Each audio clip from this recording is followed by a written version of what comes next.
Here we are again, folks. This is Brother Peter with tidbits from the Word.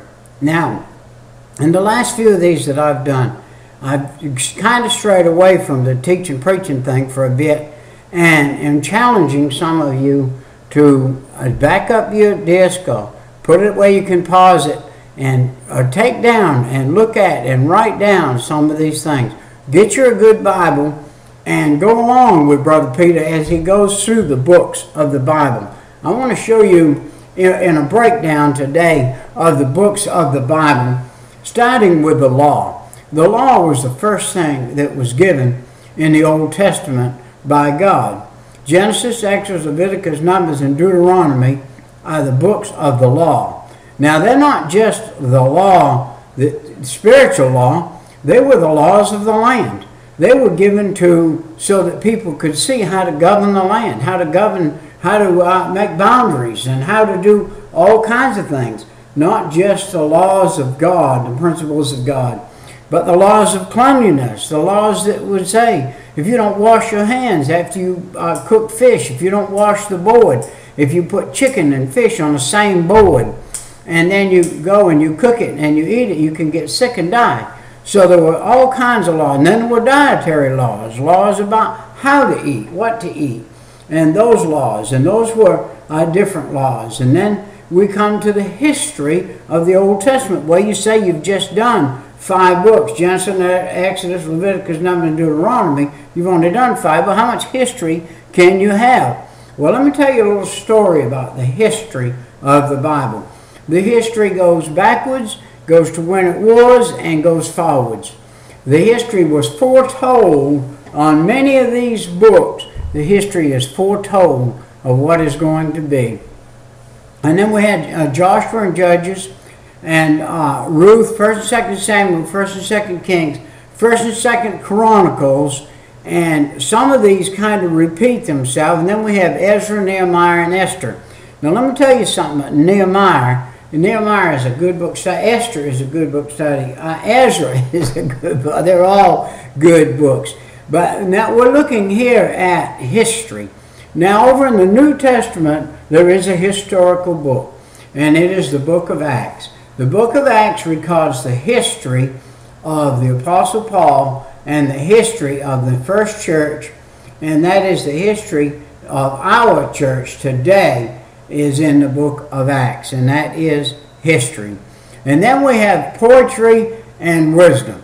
Poetry and wisdom in the Old Testament. Job, Psalms, Proverbs, Ecclesiastes, and Song of Solomon. Now, Job is a book where the man lost everything and God gave him twice as much. And we are to learn by the patience of Job how to face problems that come our way. And God is on the scene all the time. Then Psalms. There were many different types of Psalms. There were Psalms of blessings. There were Psalms of regret. And there were Psalms of rejoicing.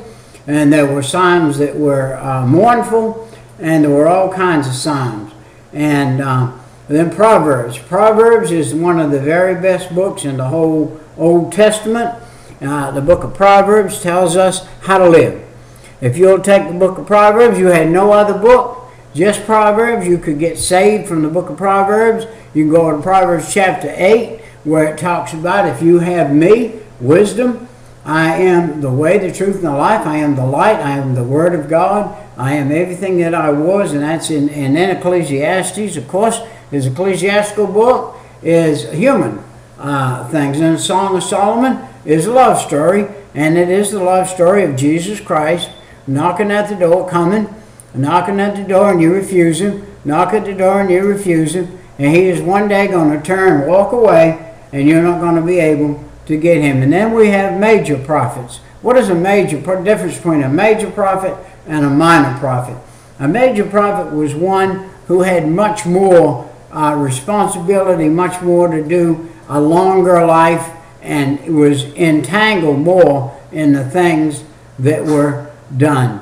And now, in the major prophets was Isaiah, because Isaiah was chosen by God, and as Isaiah began to do his ministry, he saw that he was a man of unclean lips, and he asked God to do some work on them. And then Jeremiah, as Jeremiah came along, we know that he was told by God what his whole life was going to be like. And I don't know if any of us wouldn't have just gone ahead and got a gun, shot ourselves at that point, because Jeremiah was going to have a lonely, hard life. And then there's Lamentations. Well, Lamentations, what is lamentation? To lament. Lamentation is to lament. And lamentation was something that was part of the human system in the Old Testament, and it also is in the New Testament. Your father, your mother, your uncle, your aunt, somebody dies in your family, brother, sister, and you lament. Well, Lamentations was lamenting over the people of Israel. And then, of course, came along Ezekiel and then Daniel. And Ezekiel was a great guy. And then Daniel was I hate to say he was a greater guy, but he followed God in an aspect that caused him to get put in the lion's den, that caused him to get put in the fiery furnace, that caused him many a different thing. And because he prayed, when they said don't pray, he prayed. And when they said do pray to another god, he wouldn't pray.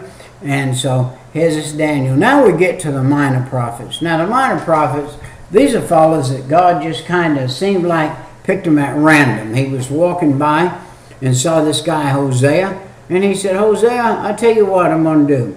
I'm going to make you a laughing stock of the people, in a sense, and they're going to laugh at you, and they're going to mock you, and they're going to say there's something wrong with you, that you're foolish.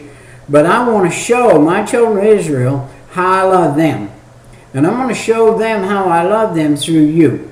I want you to go marry a harlot lady, and I want you to live the life that you're going to have to live throughout, and you're going to love her, and you're going to love her, and you're going to love her, and you're going to love her. You're going to love her to the nth degree. You're going to love her when she is the most terrible person on the earth, and then you're going to love her after she has been down the road of dope and alcohol and all the men and everything, and the life that was horrid, and she's cast out there on a chopping block, and she's naked and all wrinkled up, and a person would rather look at a pig than her, and here she is, and you're going to have to go pay a pretty good price to get her back, and you're going to have to buy her back in that condition to prove what I am to the people of Israel. And what I'm going to do, I'm going to give my son Jesus. All right, then Joel. There's a small book of Joel, and then Amos and Obadiah and Jonah, because you know the story of Jonah, and then Micah and Nahum, Habakkuk, Zephaniah, Haggai, Zechariah, and Malachi. Now those books are the minor prophets, and God chose them, picked those guys up just like he does you and me. And here I was in 1972, a drunk, alcoholic, smoking and drinking and raveling and going on, and I wasn't worth a bullet it would take to shoot me. God picked me out of the gutter, saw fit to put me for a few years to get my family raised up and to work hard and to get into church to learn and to learn Bible, and that's what I've done. And then we have the Gospels. Into the New Testament we come. Matthew, Mark, Luke, and John. These four guys, they tell many of the same stories. They are called the Gospels.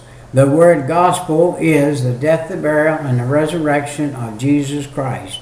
These guys tell you the story about when Jesus came on the scene, tell you the story about when he was 12 years old and he was in the temple, and his mom and daddy had gone off and not missed him, not seen him gone. They came back and got him. He said, I'm about my Father's business. No, you're not. About my Father's business. And then Mark and Luke and John, they all re-edify these stories. Now, if you're reading the Matthew, Mark, Luke, and John are reading stories, you're going to find out that some of them differ in description. That's because they were in different areas looking at from a different perspective. We must get on. The letters of Paul, 13 of them. Romans, 1st and 2nd Corinthians, Galatians, Ephesians, Philippians, Colossians, 1st and 2nd Thessalonians, 1st and 2nd Timothy, Titus, and Philemon. Very, very, very, that is our Christian life. If you will follow that, get in it, follow the letters of Paul, you will find many of them were written from, I call the Pauline epistles, were written from prison, and some of them were written in between times. And then you got Hebrews, James, 1st and 2nd Peter, 1st and 2nd and 3rd John, and then you got Jude.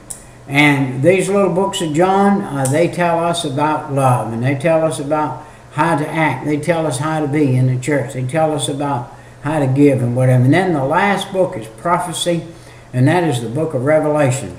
Now, the book of Revelations is the wind-up of the Bible.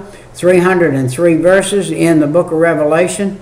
Direct quotes from the Old Testament, and you can find those if you've got a good study Bible, and you can go back to the Old Testament, read out of those 303 scriptures in the Old Testament, and find that they were prophesying right up into the New Testament and to the end time when Jesus is going to come with a shout of an archangel, and he's going to say, "Come up hither."